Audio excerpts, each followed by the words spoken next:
Prefácio. O falecido arcebispo Fulton Sheen escreveu um dia: talvez não haja nos Estados Unidos uma centena de pessoas que odeiem a Igreja Católica, mas há milhões de pessoas que odeiam aquilo que erroneamente supõem ser a Igreja Católica. Ambos pensamos a certa altura que pertencíamos ao primeiro grupo, mas acabamos por descobrir que afinal nos encontrávamos no segundo. Mas, quando percebemos a diferença, e onde nos encontrávamos realmente, foi se tornando cada vez mais evidente que não pertencíamos a nenhum dos dois. Nesse momento, já tínhamos avançado bastante no caminho de regresso à casa.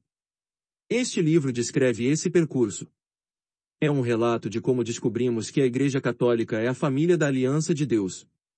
Queremos mostrar de que modo o Espírito Santo utilizou a Escritura para esclarecer as nossas ideias errôneas. Não pretendemos tratar das ideias falsas que outros possam ter. Com a graça de Deus, talvez algum dia possamos escrever um livro nesse sentido. Esta história não poderia ter sido escrita se Terry Barber, da St. Joseph Communications, em West Covina, na Califórnia, não nos tivesse proporcionado, generosamente, um computador portátil e numerosas gravações das nossas conferências, para Kimberly transcrevê-las e lhes dar uma forma legível. A isto deve-se acrescentar que Kimberly fez todo o trabalho, com 4 crianças à sua volta, no andar de cima, enquanto Scott refugiava-se numa tranquila zona do subsolo, trabalhando na conclusão da tese de doutorado, Laços de Família por Aliança. Como o próprio Scott reconhece, a sua omissão como autor torna-o responsável por qualquer ambiguidade que persista no texto.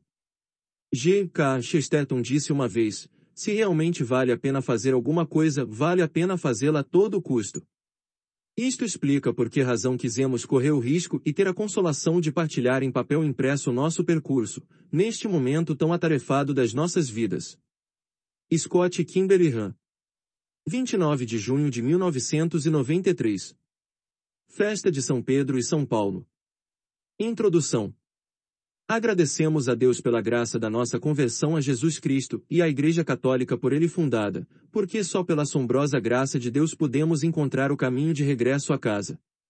Eu, Scott, dou graças a Deus pela Kimberly, a segunda graça mais assombrosa da minha vida.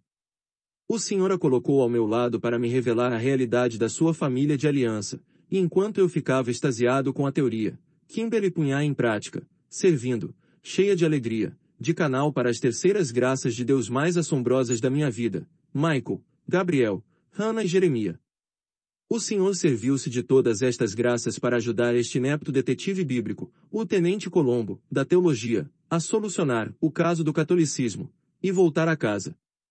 O percurso começou de fato como uma história de detetives, mas converteu-se rapidamente numa espécie de história de terror, para terminar finalmente num grande romance, quando Cristo retirou o véu da sua esposa, a Igreja.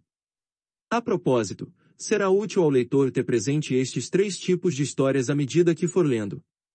Eu, Kimberly, dou graças a Deus pelo meu amado esposo, Scott. Levou a sério a chamada do Senhor para nutrir-me com a palavra de Deus e amar-me pela graça de Deus, F5, 29. Preparou o caminho para que a nossa família fosse recebida na igreja, entregando a sua vida à educação, sonhos, carreira por nós, porque queria seguir Cristo sem se importar com o preço. Tal como a peregrinação de Scott, também a minha mudou de cor e de tom à medida que avançava, como mudam as estações. Que longe estava eu de imaginar como ia ser longa passagem do verão à primavera. Capítulo 1. Do berço a Cristo. Scott. Sou o mais novo dos 3 filhos de Molly Lou e Fred Hahn. Batizado como presbiteriano, criei-me num lar nominalmente protestante. A religião tinha pouco significado tanto para mim como para minha família, e mais por razões sociais do que por convicções profundas. Recordo a última vez que fui à igreja que a minha família frequentava.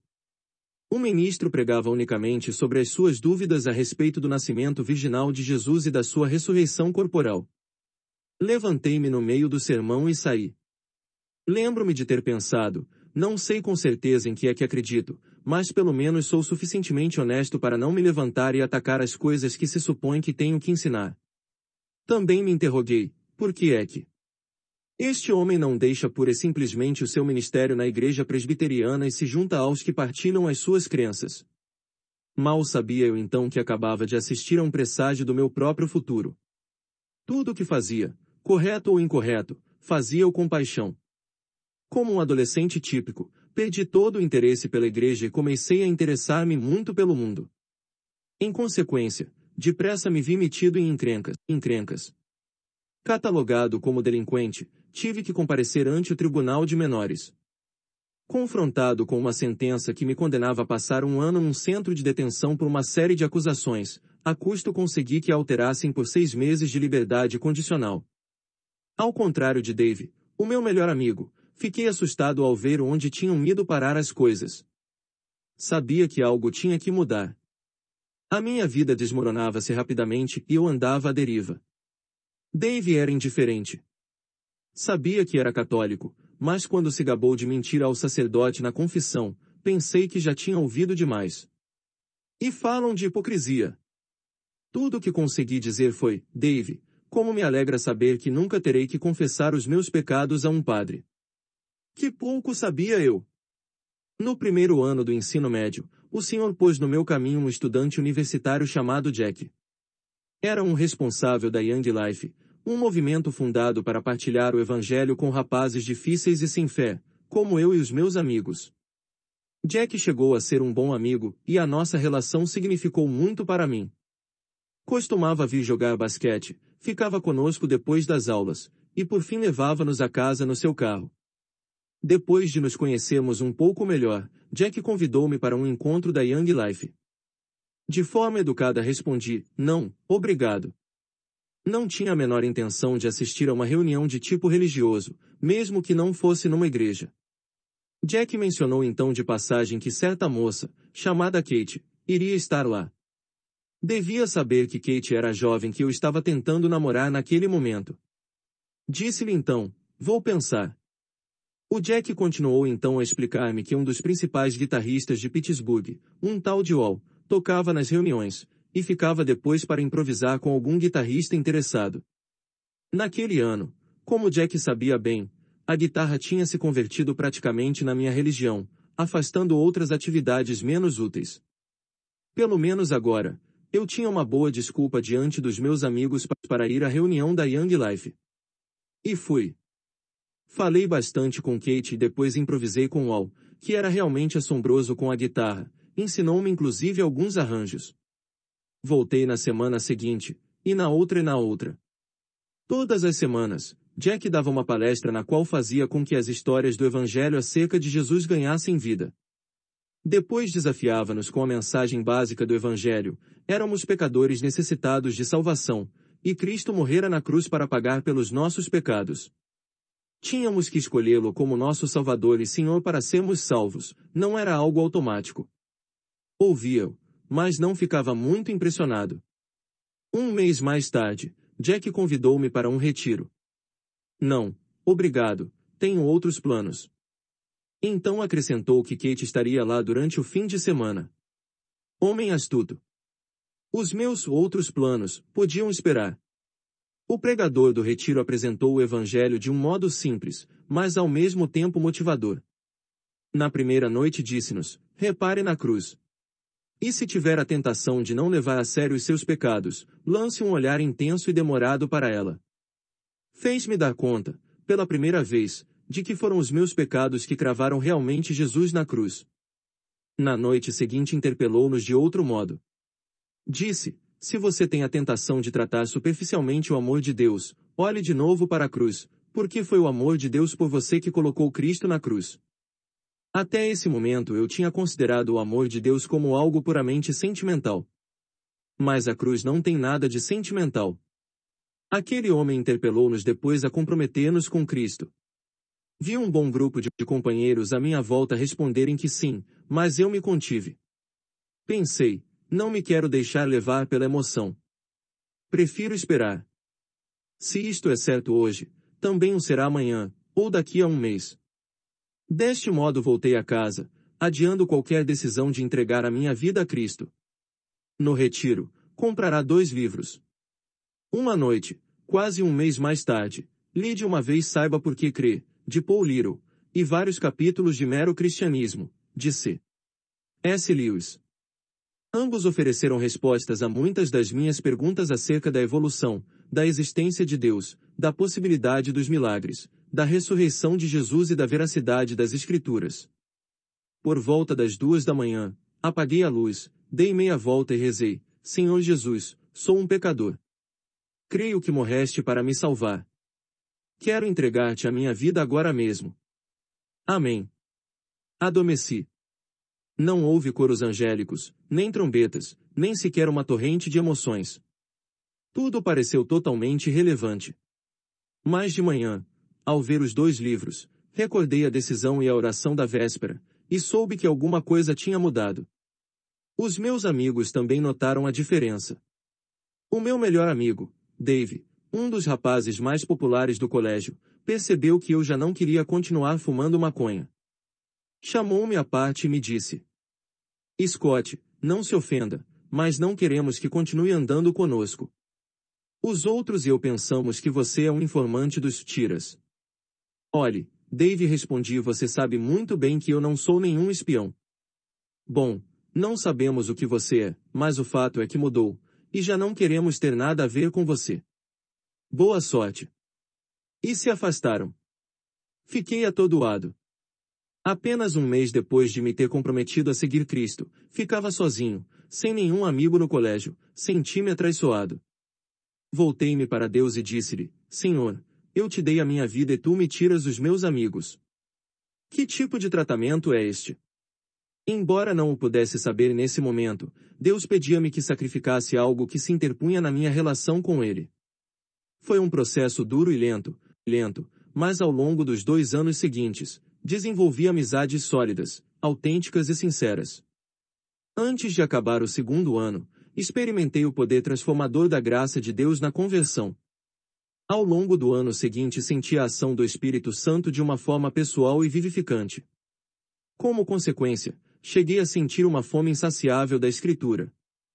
Apaixonei-me totalmente pela palavra de Deus, guia infalível para a nossa vida de cristãos, e pelo estudo da teologia. Dediquei os 2 últimos anos do colégio a tocar guitarra e a estudar a Escritura. Jack e seu amigo Art me explicaram a Escritura. No último ano, Art levou-me com ele a algumas aulas, que frequentava no seminário, com o Dr. John Gerstner. As personagens da história cristã que mais me atraíam e de que o Jack e o Art estavam sempre falando eram os grandes reformadores protestantes, Martinho Lutero e João Calvino. Comecei por estudar o modo como Martinho Lutero redescobriu o Evangelho, separando-se completamente da Igreja Católica, assim pensava eu. Comecei a devorar as suas obras.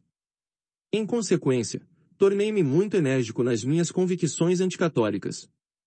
Estava de tal modo convencido que, na aula de inglês da doutora Dengler, decidi fazer o trabalho final do colégio sobre as ideias de Lutero. Isso me levou a assumir a missão de corrigir e libertar os católicos, acorrentados pelo antibíblico legalismo da justificação pelas obras. Lutero convencera-me de que os católicos pensavam que se salvavam pelas obras, embora a Bíblia ensinasse justificação exclusivamente pela fé, ou sola fide. Em certa ocasião, Lutero declarara do púlpito que podia cometer adultério 100 vezes ao dia e que isso não afetaria a sua justificação diante de Deus. Obviamente, era uma figura de retórica, mas impressionou-me, e comentei-a com muitos amigos católicos. Não vale a pena negá-lo, o anticatolicismo pode apresentar-se como algo muito razoável. Se a hóstia que os católicos adoram não é Deus, e eu estava convencido que não era, então é idolatria e blasfêmia o que fazem os católicos ao ajoelharem-se e adorarem a Eucaristia. Estava convencido disso e fazia tudo o que podia para difundi-lo. Mas entendam, este anticatolicismo ardente brotava do zelo por Deus e de um desejo caritativo de ajudar os católicos a serem cristãos. E a verdade é que eram os católicos quem ganhavam de mim na bebida e no falar palavrões antes de eu me tornar cristão, por isso, sabia bem de quanta ajuda precisavam. Naquela época, saía com uma moça católica, e partilhei com ela o que era considerado como a Bíblia do anticatolicismo, um livro que hoje sei que está cheio de descrições enganadoras e de mentiras sobre a igreja, intitulado Roman Catholicism, de Lorraine Boitner. A minha namorada leu e escreveu-me depois uma nota, agradecendo e dizendo que nunca mais voltaria a ir à missa. Posteriormente, distribuí exemplares a muitos outros amigos. Com total boa-fé e idêntica cegueira, dava graças a Deus porque me permitia servi-lo desse modo. A minha avó era a única católica dos 2 ramos da família. Era uma alma discreta, humilde e santa. Como eu era considerado o único membro religioso da família, o meu pai deu-me os seus objetos religiosos quando ela morreu. Olhei-os com repugnância e horror. Peguei no terço e o parti dizendo: meu Deus, livra-a das cadeias do catolicismo que a deixaram prisioneira. Destruí também os livros de oração e joguei-os fora esperando que essa superstição sem sentido não tivesse condenado a sua alma. Tinha aprendido a ver essas coisas como um excesso de bagagem inventado pelos homens para complicarem um evangelho muito simples e salvador. Não sinto qualquer orgulho por ter feito estas coisas, mas conto-as para mostrar como são profundas e sinceras as convicções anticatólicas de muitos cristãos evangélicos. Eu não era anticatólico por uma espécie de fanatismo mal-humorado, era anticatólico por convicção. Um episódio reforçou tudo isto. No final do último ano, ia um dia a caminho do colégio para um ensaio, quando passei em frente da casa daquele que tinha sido o meu melhor amigo, Dave. A luz estava acesa e pensei, pelo menos tenho que lhe dizer adeus, antes de terminar o ensino médio e ir para a universidade. Praticamente não o tinha visto nos 2 últimos anos. Toquei a campainha. A mãe de Dave abriu a porta e convidou-me a entrar. Creio que tinha ouvido dizer que me tinha tornado muito religioso, e estava feliz por me ver. Quando entrei, Dave descia as escadas enquanto punha o casaco. Ao ver-me, parou de repente. Scott. Dave. Vem cá, sobe. De início, a situação foi um pouco tensa. Depois, começamos a falar sem parar. Rimos e contamos piadas, como nos velhos tempos. O que pareciam 15 minutos acabaram por ser mais de 2 horas. Esqueci completamente o ensaio. Enquanto lamentava o fato, de repente, lembrei-me. Mas espera. Você estava saindo. Desculpe. Devo ter estragado o seu plano. De repente a sua expressão mudou. Por que você apareceu esta noite? Perguntou-me. Foi só para me despedir e te desejar felicidades. Mas por que esta noite? Não sei. Atrapalhei alguma coisa importante para você. Olhei para aquele amigo, que tinha sido tão atlético, engraçado e popular, e a sua voz tremia. Quando você chegou, meteu a mão no bolso e tirou uma corda de 2 metros. Com um nó corrediço num dos extremos eu ia me enforcar. Esta tarde subi numa árvore do velho horto de macieiras, decidido a isso, quando passaram 2 meninas.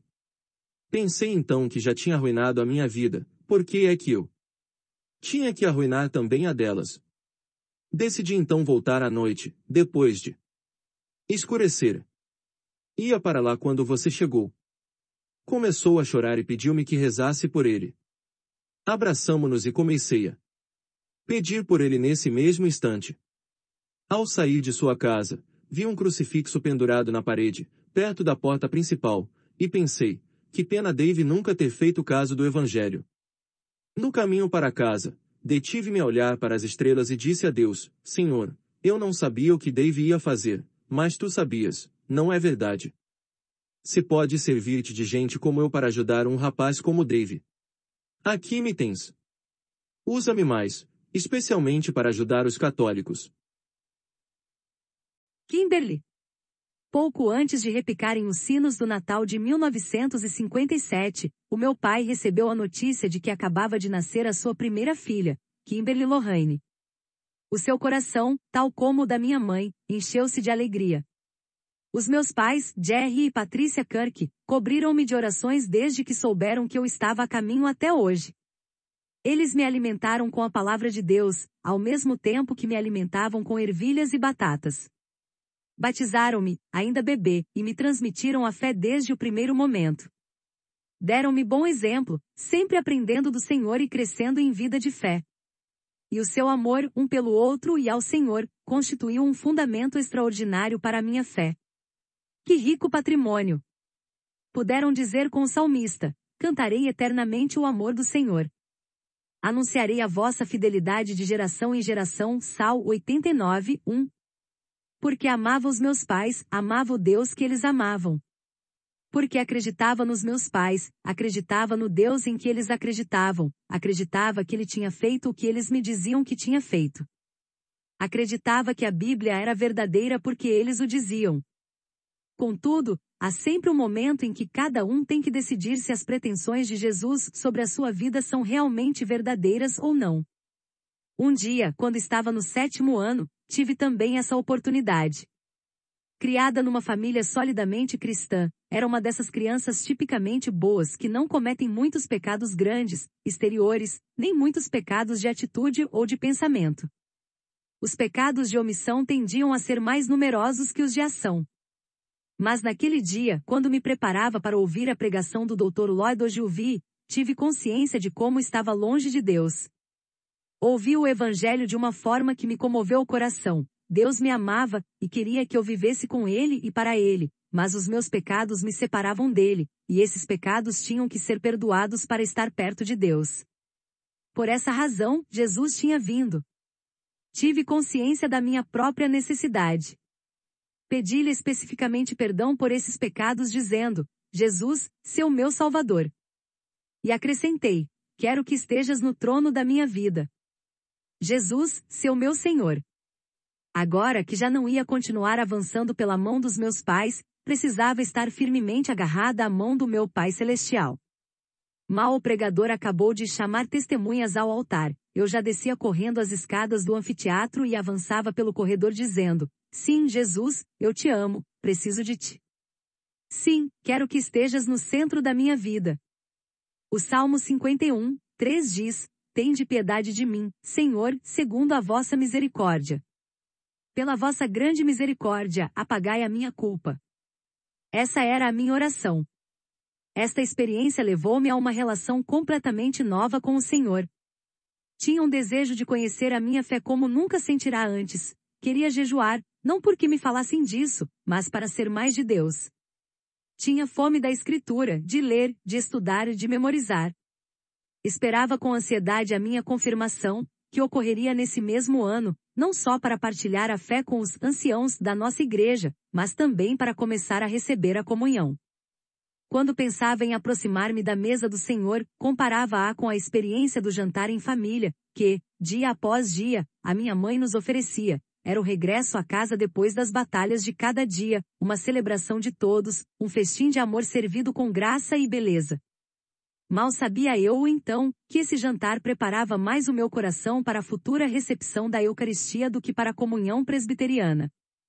Tinha a possibilidade de viver a fé de uma forma nova, dando testemunho continuamente, levando a Bíblia em cima dos outros livros tanto para lê-la como para dar lugar a que surgissem perguntas e conversas, e dava resultado. Ajudando a começar grupos de oração de manhã, antes das aulas. Às vezes eu era insuportável, mas os convertidos podem ser assim, e muitas vezes dão mais fruto do que os que se mantiveram firmes na fé. Cresci no amor, deixando que Deus me amasse tal como era, amando a Deus de uma maneira nova e aprendendo a tratar os meus irmãos e irmãs em Cristo. Os 2 últimos anos do colégio estiveram repletos de atividades emocionantes. Dirigia estudos bíblicos, evangelizava e cantava com um grupo cristão juvenil chamado Young Folk, nos serviços de oração das igrejas locais e durante as excursões de verão. Tudo isso me ajudou a formar um sólido grupo de amigos cristãos. Travei também duras, mas estimulantes batalhas na escola pública. Costumava dar testemunho da minha fé e era provocada por colegas e professores. Depois voltava para casa e os meus pais me animavam, dando-me mais escritura para voltar à luta.